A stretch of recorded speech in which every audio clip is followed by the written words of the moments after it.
In the course of putting together Al Bielik's story, we've covered many subjects, and quite frankly, these subjects will be hard for the average person to believe. So in an effort to add more credibility and verification to Al's account of his life, we look to find others who also participated in some of these secret projects. One such person is Stewart Swerdlow. You've heard Al talk about the many years and many projects he participated in at Montauk, a secret base on the northern tip of Long Island. One of the most disturbing segments was his discussion of the mind control project. Stewart claims to have also been part of that project, and this program will explore his perspective of that experience. Stewart, welcome to the program. Thank you. I personally appreciate you being here. I appreciate the opportunity to speak. Oh, great. Why don't we start out with some background? Were you born and raised in New York? I was born in Brooklyn, New York, and I spent the early part of my life there. Mm-hmm. But I also spent a significant amount of time traveling around and spending bits of my childhood in other parts of the country, like in Miami and also in Quebec. Okay. Were you born in the 50s, just to give us... 1956. 56, okay. And so where did you go to high school? Well, I started going to high school in a little town on the central part of Suffolk County, Long Island, called Smithtown Central High School, mm-hmm. which since that time has greatly expanded and split into two different schools. And during your high school years, was there anything different about you? Well, there's been something different about me most of my life. But as far as my high school years are concerned, yes, I was very much withdrawn from social groups because I knew I didn't fit in or belong. And I also had experiences that I could not talk about, nor did I expect anyone to understand. Wow. And these experiences that you had, would you characterize them as, say, metaphysical, perhaps? Well, that would be, I suppose, an overall umbrella term to cover that. But I would use a better word using, let's say, interdimensional, or mm-hmm. or even non-physical would be a better description of them. Did you actually see beings?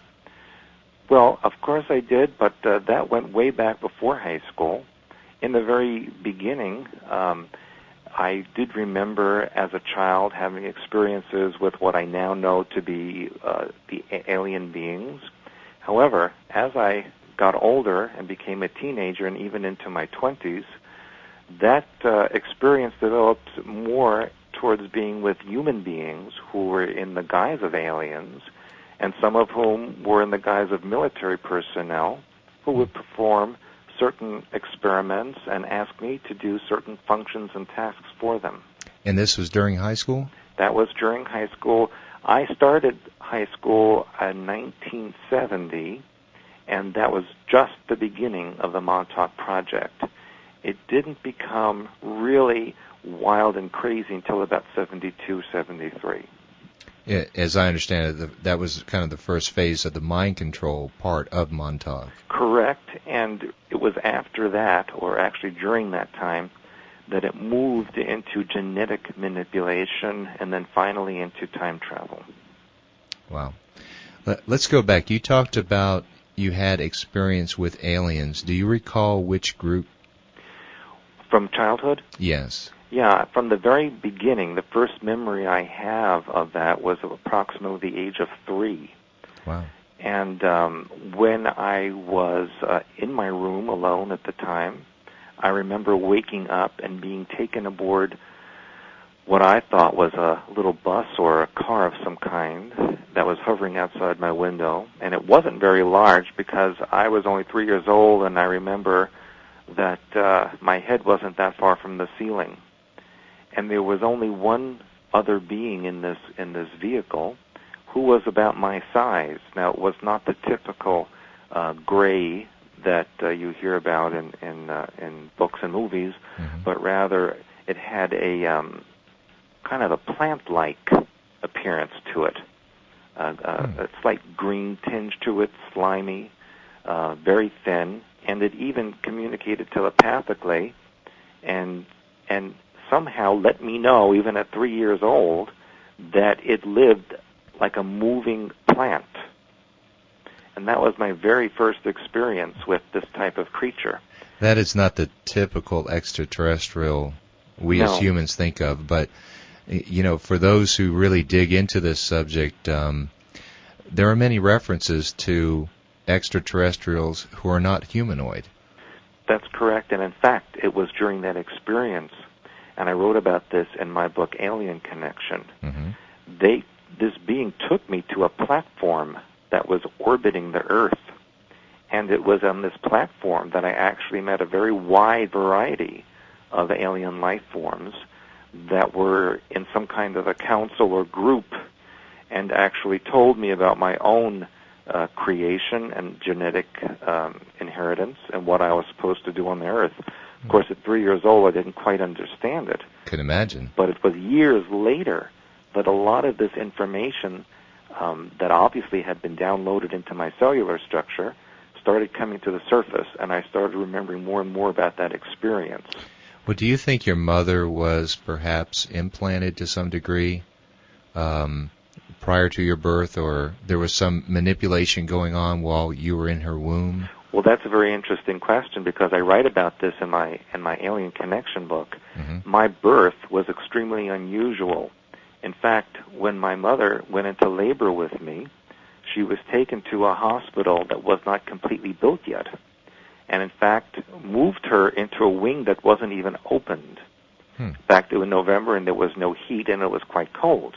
Mm-hmm. And they examined her and told her that there was no way she could have become pregnant because she had no birth canal. She was completely born with a birth defect that completely sealed up her birth canal, and they told her it was impossible for her to become pregnant.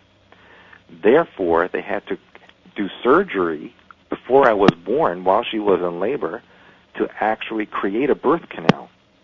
And as it just so happened, and I put that in quotes, there was a doctor from Texas who just happened to be in that hospital and who just happened to be an expert in that kind of surgery.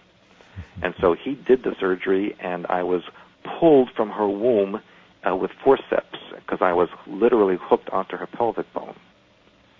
And so they told her that I was consider it to be an immaculate conception, because there was no way she could have naturally become pregnant.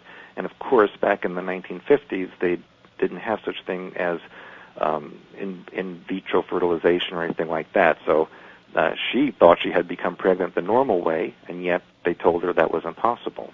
So obviously, Stewart, there was some plan for you. You were prepared. Well, I was told subsequently, and that wasn't until I was a teenager, at the project that they told me I was genetically created. I was a manipulated project that was implanted in her womb for a specific purpose. And did they ever tell you who actually did this work? It was a combination of the scientists from Nazi Germany, American scientists, and Russian scientists in conjunction with an alien group. And do you know who that alien group was? Yeah, it was from Sirius A. Oh, those guys. Yeah. Okay. Al does talk about them at Montauk briefly. Yeah, they used a lot of their technology in Montauk Project. Okay. Now I'm gonna jump ahead just a little bit, and then we'll go back. But first of all, do you know Al Bielek? Oh, of course. Now, how do you connect with him? I met Al years ago, and during the project I did not know him because I was in a different category. Mm-hmm. He was more involved in the control or functioning of the project, where I was involved in the actual workings of the experiments and being part of the experiments. Okay, so while you were there, you never met him. I knew of him, mm-hmm. and I did not meet him personally because he was a very high superior compared to me, and I just never met him. It's kind of like being a page in the White House and knowing the president's there but not officially meeting him. Wow. And but I did meet Al back in 91